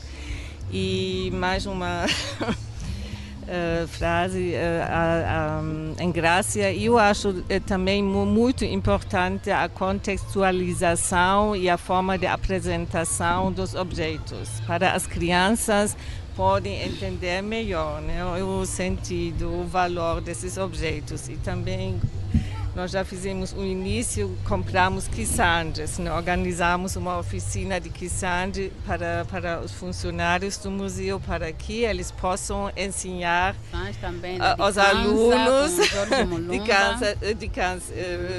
tocar de cansa. E acho que é muito importante procurar caminhos para dar vida ao museu. Né? Sim. E agora o Thales e a Engrácia no final de semana que vem vão realizar 2 workshops para crianças, para eles conhecerem também o trabalho importante do restaurador. Vamos ver como... No âmbito dessa parceria também, o museu tem ganhado muito, porque já se realizaram muitas atividades que contribuíram muito para a visibilidade do museu, tanto aqui em Angola como fora do país. Por exemplo, quando tivemos os concertos de jazz, muitas pessoas que foram para lá nunca tinham ido ao museu. Foram de propósito por causa do concerto. Mas antes de começar o concerto, as portas do museu estavam abertas e as pessoas tinham possibilidade de visitar as exposições. As pessoas saíam maravilhadas, comentavam: nós temos aqui uma coisa que afinal nunca prestamos atenção, afinal é algo bom para nós, é algo que nos identifica. A Gabriel estava a falar do workshop, da Dicanza. Dizer que também tivemos um outro com o Jorge Mulumba, que também foi uma oficina aberta e fechada. Quer dizer, fechada no sentido de que ele conseguiu, tirou aí uma semana, eu acho que sim, que instruía-nos. Eu também fui privilegiada, também participei. E aprendemos a tocar a Grácia sabe muito bem. Foi a melhor aluna do Jorge Mulumba. Então já tinha mandar para lá o Camané. Então já tinha experiência com a Dicanza, né? Sim, não foi a primeira vez? Não foi a primeira vez. Infelizmente nunca tinha. Eu vi os conjuntos, eu gosto de música folclórica, né? Eu via, achava aquilo bonito, mas tive a oportunidade de aprender a tocar e foi muito bom. E também abriu-se exceção para as pessoas interessadas que não são do museu, que também puderam aceder a essa oficina. E também, além disso, outras atividades se realizaram com o apoio do GUT. Tivemos, por exemplo, uma exposição sobre o rito da mulher, que também foi um sucesso com o apoio do GUT. E haja a parceria que o museu tem com o GUT. Paulo Mendes Carvalho. Paulo Mendes Carvalho é professor há mais de 20 anos. O que é que se passa com a escola pública que não se faz presente? É bastante complexa, né? Eu acho que há uma política também do Estado e um bocado de valorização do próprio ensino, da própria educação, e de ter uma perspectiva, acho, né, um bocado mais concentrada com a realidade e com a modernidade. Ou seja, dos professores, no caso específico aqui dos museus, os professores saírem um bocado das salas e fazerem com que os alunos tenham contato com museus, no caso. Portanto, eu acho que, por exemplo, se os professores de história, no caso, né, em vez de darem só uma aula, por exemplo, sobre o Reino do Congo, exemplo, fossem também, não na sala, mas no museu, e fizessem com que os alunos tivessem contato, talvez os alunos percebessem melhor e se interessassem muito mais. Portanto, é uma questão de perspectiva, mudança de perspectiva por um lado, mas por outro lado, eu insisto muito na questão do próprio investimento no ensino. Pronto. Isso também é verdade, já se sabe que não há grande investimento no ensino de qualidade. Portanto, eu acho que isso faz com que portanto, a questão dos museus não sejam visitados como deve ser, sobretudo as escolas públicas. Agora, as escolas privadas, o cenário é um bocado diferente, não é um bocado mais de os pais, claro, né, que estão um bocado mais interessados, focados naquilo é privado, e investem um pouco mais na educação dos próprios filhos. Daí a razão, por exemplo, das escolas privadas visitarem mais os museus. Acho que, resumindo e concluindo, eu acho que não é uma política de Estado. Aqui, em que falta. Educação, falta e estamos muito aquém da realidade. Portanto, eu acho que esse projeto do GUT, né, de formar restauradores e conservadores, é de extrema importância. Né? Já antes disso já se perderam muitos materiais, sobretudo livros, por exemplo. E eu acho que é realmente importante. E é uma questão que eu acho que é fundamental, que esse pessoal que trabalha no museu esteja em condições de restaurar e conservar o material. Quer dizer, eu acho que esse é um projeto louvável, né? E espero bem que se prolongue, né, por um lado. E agora, o que eu gostava de saber do Thales é essa questão da formação. Ok, começou com noções muito gerais, eu acho que faz todo sentido nesse caso, sobretudo para a gente que não tem formação em restauração e começa com uma ideia, com um programa geral, depois para ir para o específico. Os formandos, como é que serão avaliados, por exemplo? Bem, eu acho que a gente não segue um sistema formal de avaliação, né, como uma escola e uma universidade, mas é o processo de de retorno contínuo das atividades. Quer dizer, o acompanhamento, eu estou sempre presente, né? Todos os trabalhos são feitos sempre, eu estou a trabalhar junto com os alunos e avaliar também o trabalho e a redirecionar. Quer dizer, olha, isso aqui a gente pode fazer um pouco, variar um pouco a técnica, que você está indo um pouco pesado, enfim. Essa é uma coisa que é feita um pouco ao vivo, como dizer assim, um feedback contínuo. Então eu acho que tem sido dessa maneira e acho que também procurar ter diálogo com os formandos nesse sentido de entender que se eu estou me fazer claro, quer dizer, se eu estou ser compreendido, se a maneira de transmissão aí de treinamento, se ela tá correndo de uma maneira apropriada, então isso é algo que eu procuro, às vezes me vem à cabeça e eu pergunto, olha, gente, vocês estão entendendo? Estou entendendo, quer dizer, tá claro dessa maneira, estou colocando isso de uma maneira que tá funcional, né? Então acho que... E terão as práticas, não? Onde se pode exato. concretizar o conhecimento, não? Mas aqui, Raimundo Salvador, tu que és um defensor da cultura tradicional, fervoroso defensor, às vezes eu vejo os políticos encherem a boca com a tradição, mas não cuidam da maneira de transmitir. São pequenas iniciativas como o museu que ensina quiçãs, que ensina Bicanza, mas o resto é só... Aquilo normalmente é um discurso político e depois sem solidez, e depois também nós identificamos neste discurso também um desconhecimento brutal sobre estas questões, e às vezes se vamos perguntar, definir o que é isto de tradição, muitos nem sequer conseguem dizer. Então isto é um problema que nós temos mais ou menos geral e infelizmente parece que continuamos a piorar. Mas voltando aqui ao assunto da restauração e conservação, Thales, saídas profissionais para um técnico de restauração e conservador. Eu acho que essas saídas profissionais não se limitam apenas digamos, a instituições como museus. Há uma série de saídas que podem ser aproveitadas. Nós estamos com um grave problema hoje de arquivos. O país tem um problema gritante de arquivos. Nós vamos inclusive até às televisões. Eu ainda soube que, posso citar aqui o nome, através de um amigo que agora dirige o Novo Jornal, que a TV Zimbo tem problemas de arquivos. É uma televisão criada há menos de 20 anos, não é isso, Paulo? E já tem problemas, arquivos próprios, conservação de artigos próprios. A televisão pública de Angola, a Rádio Nacional de Angola perdeu documentos, arquivos importantíssimos. O Jornal de Angola, coleção de fotografias. O Jornal de Angola, coleção de fotografias. Aí arquivos de filmes. Eu vi as caixas de filmes a deitarem químicos por todo lado no antigo Instituto de Cinema ao pontapé. Pois, algumas estavam até armazenadas e mal armazenadas, mas porque também havia até desconhecimento técnico, como armazenar. E em alguns aspectos havia este conhecimento, mas não havia capacidade de quem estava a gerir, capacidade de meios, até poderia ter a preocupação de conservar, mas não lhe foram dados os meios. Mas agora há uma preocupação fundamental.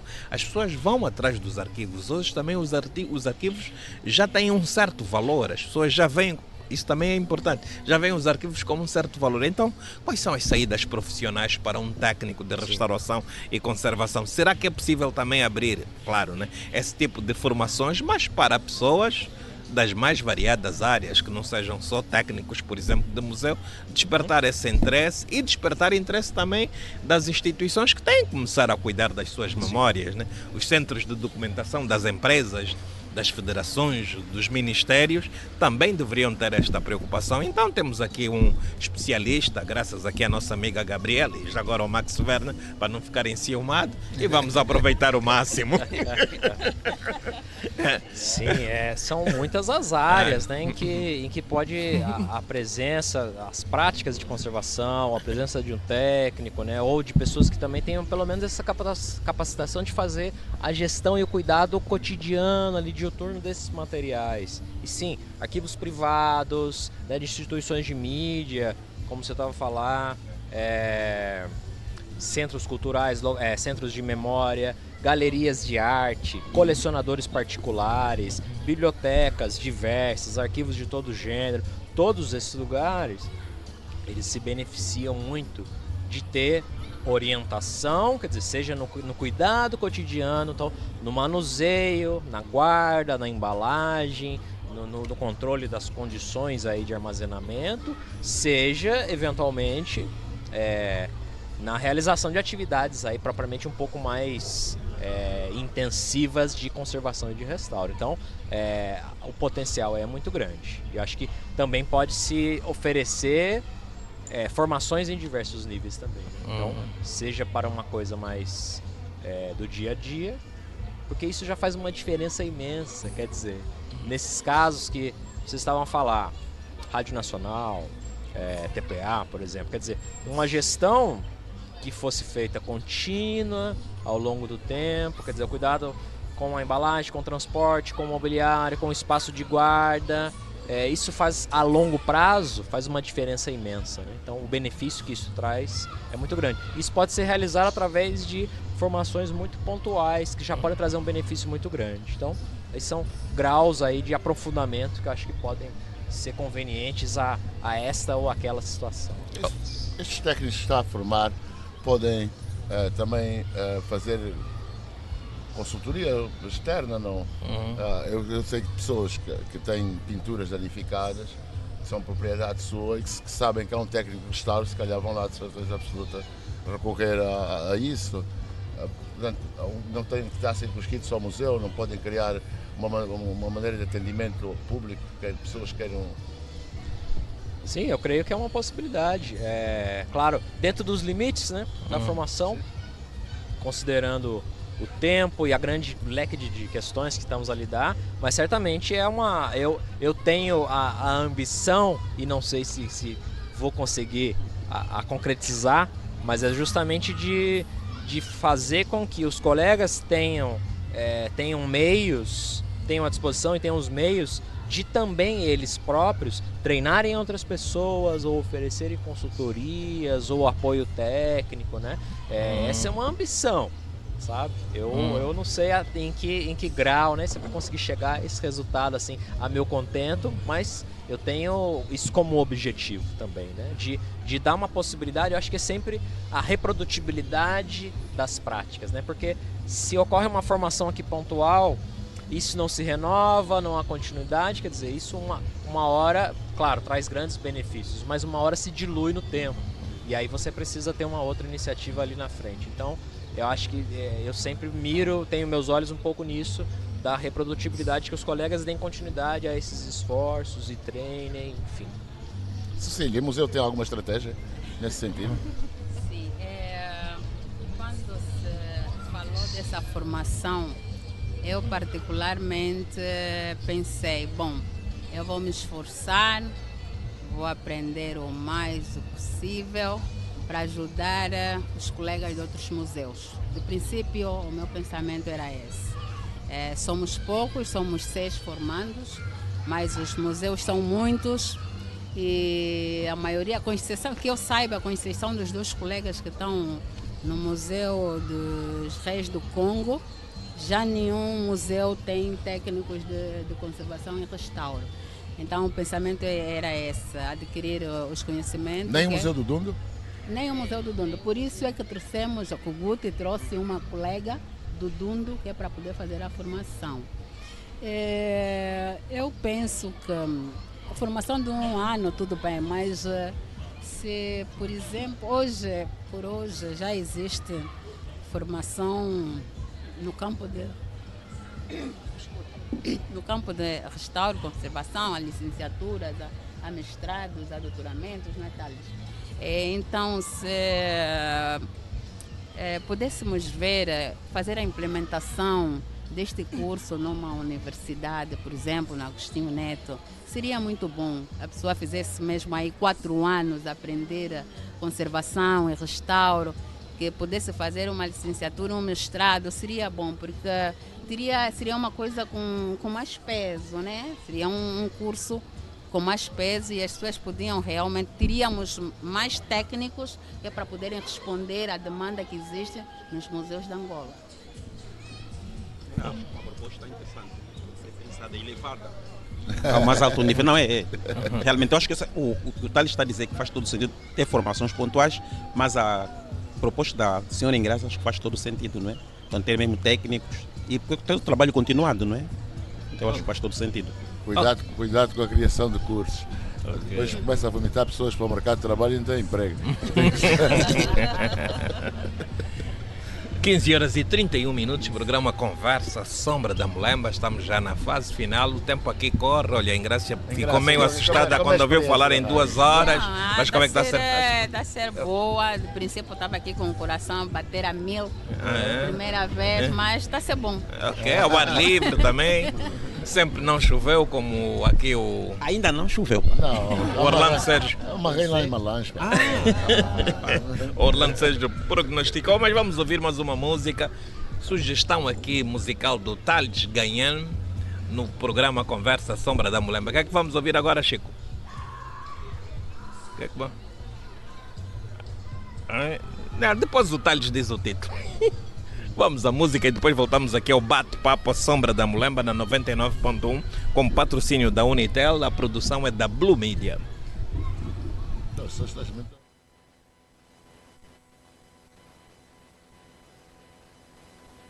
Saravá jongueiro velho que veio pra ensinar que Deus dê a proteção pra jongueiro novo, pro jongo não se acabar, pro jongo não se acabar, pro jongo não se acabar, que Deus dê a proteção pra jongueiro novo, pro jongo não se acabar.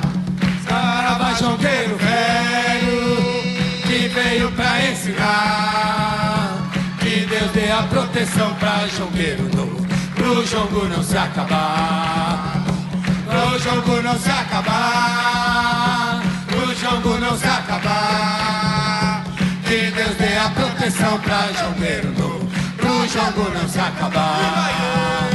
Lá, lá, e, lá, e. Vamos cantar, gente! Lá, lá, e, lá, e. Lá, lá, e, lá, e, lá, lá, e. Lá, lá, e, lá, e. Lá, lá, e, lá, e. Lá, lá, e, lá, e. Lá, lá, e, lá, e, lá, e. Lá, lá, e, lá, e. Eita lá!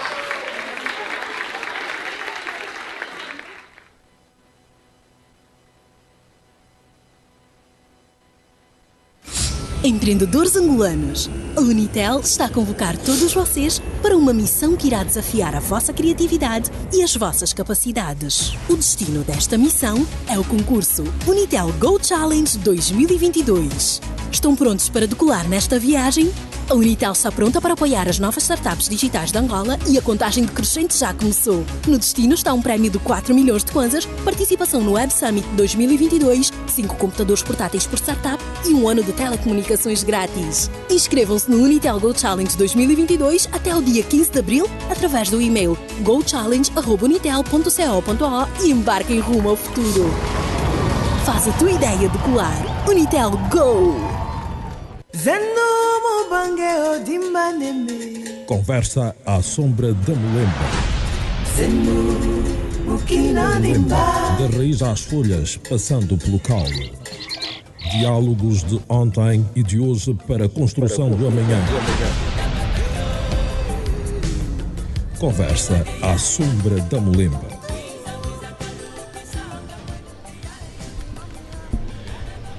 15h35, programa Conversa Sombra da Mulemba, edição número 1 do mês de abril, e acabamos de ouvir mais uma sugestão musical aqui do Thales, primeira vez aqui na Sombra da Mulemba, também não conhecia, mas gostei da batida, gostei do ritmo. Thales, que música é esta já agora? Essa é uma música do jongo, né? O jongo é uma dança de roda afro-brasileira que se encontra principalmente na região sudeste do Brasil, e que surge nas comunidades dos descendentes dos escravizados na lavoura do café, né, que foi uma lavoura que se deu especialmente nessa região. Então é um ritmo que tem um diálogo, uma raiz forte aqui em Angola, por várias características no seu instrumental, no seu rítmico, e especificamente essa música foi criada por um jongueiro, né? Um ponto, né? Essas músicas são chamadas de pontos. Foi criada por um jongueiro da comunidade do Jongo da Tamandaré, também da minha cidade. Eu estou fazendo propaganda da minha terra aqui, né? Interior de São Paulo, né? Yeah. É um jongueiro... Oh, já de sim, senhora. É um jongueiro conhecido como... chamado Jefferson, Jefinho do Tamandaré, né? Tamandaré é o nome desse bairro, onde essa comunidade se encontra. E é uma bela manifestação cultural brasileira. Hoje é reconhecida pelo nosso Instituto do Patrimônio. Há um dossiê muito extenso, muito interessante, inclusive há muita pesquisa feita sobre, né? E quem executa a música, no caso, é um grupo chamado Cachoeira. Não são os jongueiros da minha terra que estão a tocar nessa gravação, mas sim um outro grupo que acho que surgiu na capital, na cidade de São Paulo, chamado Cachoeira, que é um grupo que explora muito as produções de música popular na região, assim, no interior de São Paulo, acredito que na região do Sudeste também. É um grupo que tem um trabalho muitíssimo interessante. Então... Ok, maravilha. Orlando Sérgio, conhecias essa música? Não. Ok. Não sou assim tão... Embora seja um fã de música brasileira, não sou tão conhecedor assim. Música profunda. Normalmente as mais mediatizadas. E o Brasil é um continente, nunca mais acaba. Tem música por todo lado. Uma das a primeira vez que eu fui ao Brasil, a São Paulo, estado de São Paulo, fiquei surpreendido assim com a quantidade de músicos muito ouvidos no interior de São Paulo, autênticas estrelas, e eu nunca ouvi falar e tal, assim uma rede de artistas. Ouve falar de samba, não?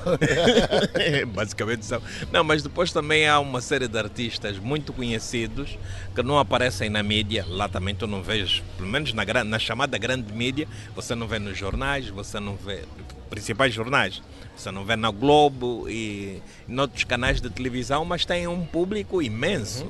E ainda recentemente faleceu aí uma artista brasileira. Eu só conheci depois de morrer, uma jovem, 25 ou 26 anos, do interior do Brasil, e que depois eu fiquei a saber, através de uma publicação no site da BBC, que durante a pandemia a live dela foi a segunda ou a terceira live mais vista no mundo, com mais de 4 milhões de... Causou grande comoção, né? Causou grande comoção. É uma coisa assim incrível. Daí é por isso que o Brasil é assim, um pouco misterioso, e eu sou um grande fã do Brasil e da cultura popular brasileira. Este é a 99.1 Rádio Mais. Estamos aqui a conversar com a Gabrielle Stern. Disse bem? Mas se não disse bem também, pronto. Parecido.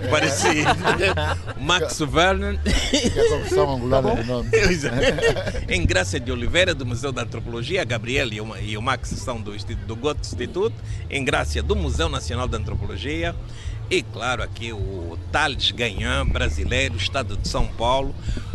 E que está aqui a dar uma formação em restauração e conservação de peças artísticas. Paulo Mendes de Carvalho, como é que estás a ver esse programa? Isso está mais ou menos dentro das tuas expectativas, que estavam muito altas, pelo menos quando estivemos ontem a tomar o pequeno almoço, ou seja, a matar bichar, como a malta diz. Não, tá, até porque acho que tivemos um programa no Miami em que se falou dessa questão, do projeto ainda. E eu escrevi um post sobre isso. Portanto, claro, está dentro das minhas expectativas. Porque também acho que a restauração e a conservação também, direto ou indiretamente, está ligada à educação, não é? Portanto, se tivermos pessoal preparado para a restauração e conservação, os objetos artísticos vão ser mais bem conservados. Obviamente, a probabilidade desses objetos serem visitados, serem expostos, acho que também há de ser maior. Portanto, está realmente dentro das expectativas, não é? E acho que o Thales aqui é um professor à altura, não é? Tivemos ontem a falar dessa perspectiva de ensino, né? A perspectiva crítico-reflexiva. E é a perspectiva que me interessa, hoje por hoje, não é? Portanto, estou a ver, as aulas são, de acordo com o que disse a senhora Ingraça, parece que são essencialmente práticas. Portanto, eu acho que isto é fundamental numa formação como essa, não é? Que haja esse casamento entre a teoria e a prática, e que se pratique muito mais, não é? Em vez de ficarmos só pela teoria, já que a questão aqui é restauração e conservação, que os alunos todos os dias aprendam e coloquem em prática esses conhecimentos, não é? Portanto, eu acho que essa perspectiva do Thales é importante, não é? Falar de uma questão geral, já que o pessoal antes não teve formação nesse sentido, não é? Então eu acho que isso é importante, não é? Essa perspectiva essencialmente prática, isso é fundamental. E a senhora Ingraça acho que já mostrou que realmente tem estado a absorver os conhecimentos da melhor forma possível, né? Da forma como está a falar, por exemplo, dessa perspectiva agora que tem em função da formação, da forma como lida com os objetos, com papéis, etc, etc.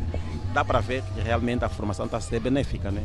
Acho que Está a ser benéfica e nós no museu não temos como não praticar depois do fim da formação, porque temos um vasto material que o GUT forneceu, né? E com este material poderemos fazer ou praticar, trabalhar nas peças que precisam de restauro no nosso museu. São muitas e com certeza vamos trabalhar porque temos tudo à disposição para podermos continuar com o trabalho mesmo depois da formação. E estas peças que precisam de restauro estão inventariadas? Algumas estão inventariadas, outras não, porque as que não estão inventariadas são peças que estavam guardadas no Museu de História Natural, estavam em caixas. Esse cemitério, já há muitos anos, desde os anos 70, finais dos anos 70, e que foram abertas só depois de ser inaugurado o depósito. No entanto, muitas peças não têm solução, porque o professor mesmo diz que há situações que não tem como remediar, mas tem aquelas que, com a formação que estamos a ter, vamos conseguir trabalhar nelas, que é para podermos protegê-las. E o Museu de História Natural ainda continua com muitas peças lá guardadas, não? Não, peças antropológicas já não tem nenhuma. Todas as peças já foram tiradas e vieram para o depósito do museu.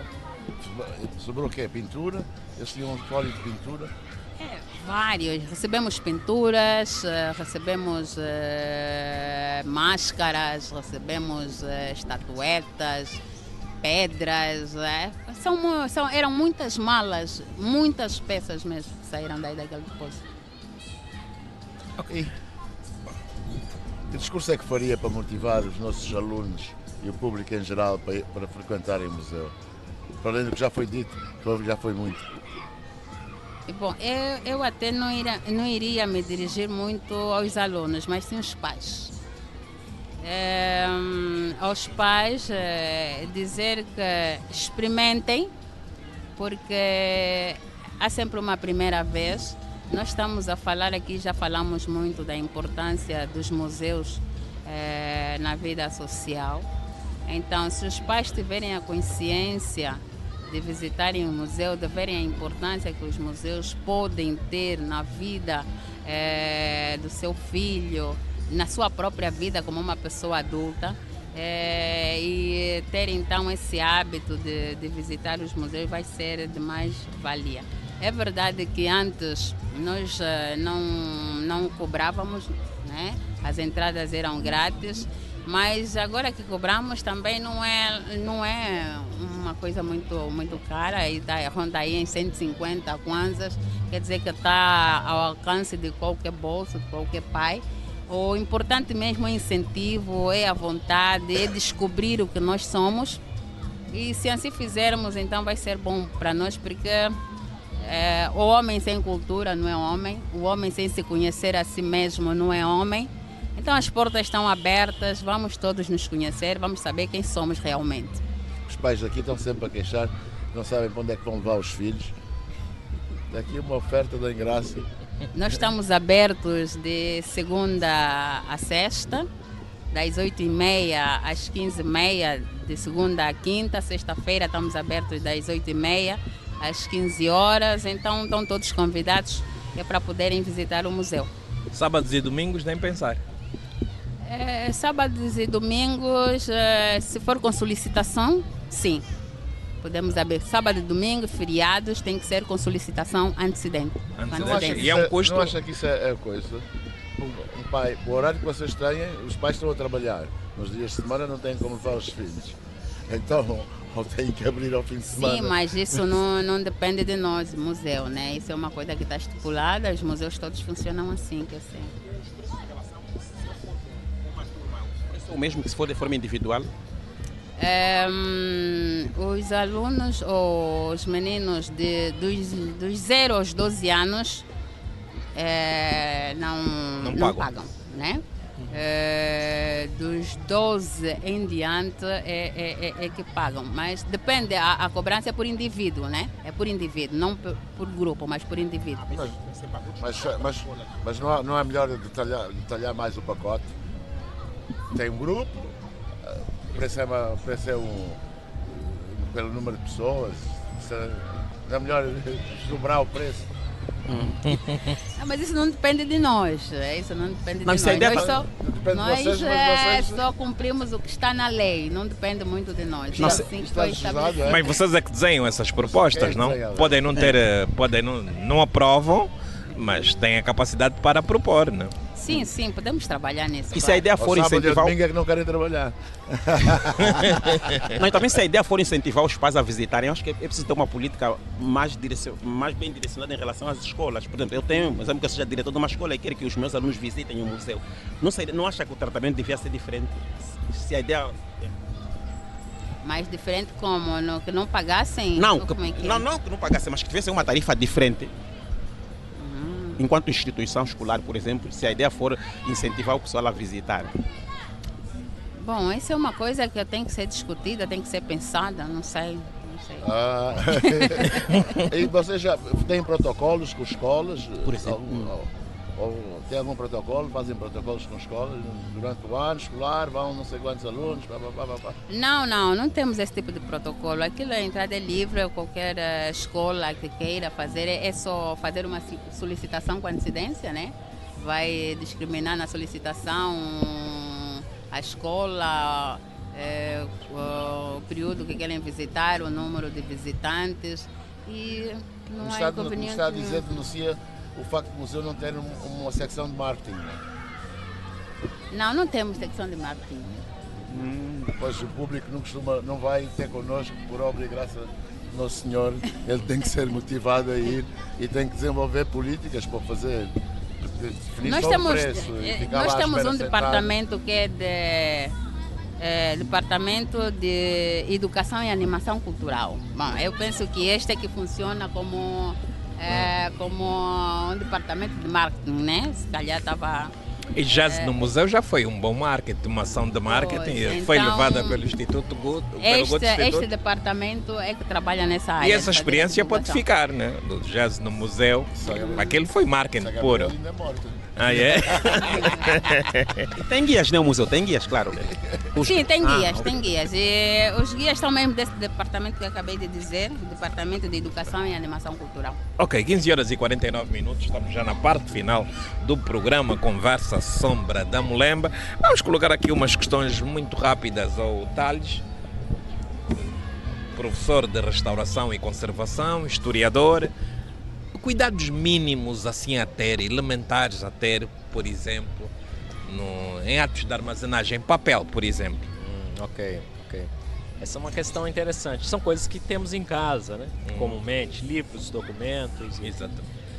Bem, uma prática é de manter as coisas no local que seja arejado, onde não haja uma excessiva quantidade de uma deposição de poeira muito grande.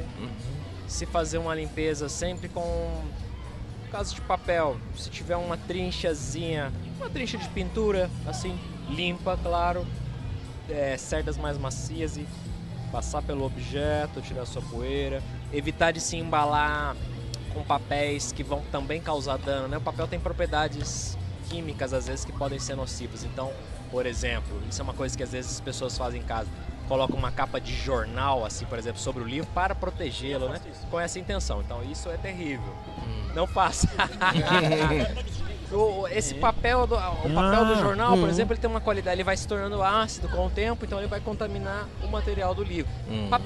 Esse papel pardo de embalagem, papel jornal, por exemplo, são papéis, não é bom usar ou deixar o livro como já está, ou usar materiais um pouco mais estáveis. Então, fazer esse controle um pouco, evitar uma excessiva luz do sol, locais úmidos. Então, essas são algumas medidas, né? Madeira. Então, evitar, às vezes usamos muita coisa. Claro, é diferente com mobiliário, mas vamos pensar que um objeto como uma estatueta, por exemplo, né? Às vezes é muito comum que nós façamos, por exemplo, vamos encerar ou envernizar e dessa maneira eu vou aplicar sucessivas camadas de um material sobre esse objeto. Isso com o tempo se acumula, né? Esse material não se evapora. Quando a gente encera ou quando passa, por exemplo, um óleo de cedro ou algo do tipo sobre o material, aquilo se acumula. Com o tempo isso vai retendo também sujidade, ele vai formando até um volume mesmo tridimensional e vai... Então evitar sempre limpar, por exemplo, um objeto em madeira que não tenha muitas protuberâncias, coisas delicadas. Limpar com um pano macio ou também com uma trincha, tirar sua poeira. Então, algumas das medidas. Botar num lugar mais estável também, que ele não vai cair, se espatifar no chão, né?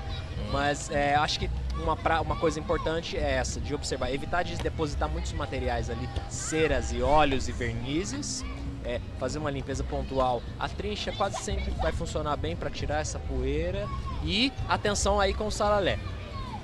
O salalé, ele é... Como é que se diz salalé no Brasil? No Brasil a gente chama de cupim. Ah, cupim, ok. E já agora, para terminar, bronze. Como? Cuidados a ter com bronze. Bronze. Nossa, bronze já sim, os mínimos, olha, os elementares. O bronze, ele vai... materiais como o bronze e o cobre, eles vão adquirir o que a gente chama de azinhavre, né? As nossas mãos, a mão suada, um pouco suja, ela também tem um pouco de ácidos ali, e isso vai manchar esses objetos. Então, há que se evitar o toque. Primeiro, se evitar tocar a peça de maneira geral, só manusear ela, manusear com luva ou com outro tecido. Então, evitar de depositar as mãos ali, evitar também de usar esses materiais que a gente às vezes vai usar de maneira muito bem intencionada, né? Ceras e óleos para se revestir, mas acho que principalmente esse cuidado com o toque e com a umidade, né? Também é um material que vai ser muito sensível ao contato com a água. E aqui também o tempo é sensível, infelizmente. Então estamos no final do programa. Assim, abre verde, colorido. Exatamente. Estamos mesmo no final do programa.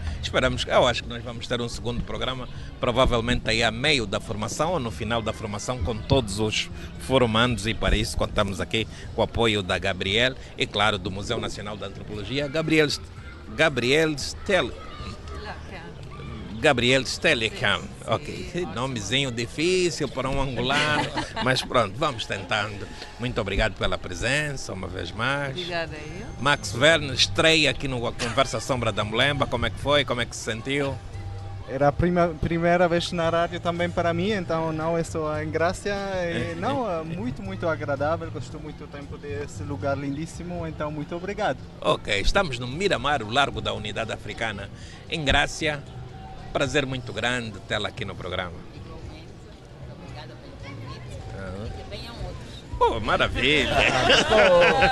Gostou, o microfone E claro, aqui a nossa estrela, o Thales Vargas Ganhar.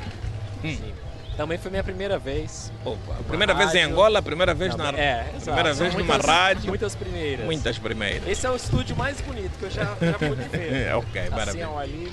E olha, foi um prazer imenso. Eu também que venham outros, estaremos sempre à disposição. Eu fiquei muito contente, acho que foi uma conversa muito agradável. Acho que também espero que tenha sido curiosa, digna de atenção também do nosso público. Ok, Quero só aproveitar e mandar um beijo e um abraço para muita gente querida me ouvindo no Brasil, enfim, tem os nossos colegas aqui também da formação, e mandar um beijo e um abraço para eles. Estão em sintonia? Sim, estão nos acompanhando. Ok, maravilha.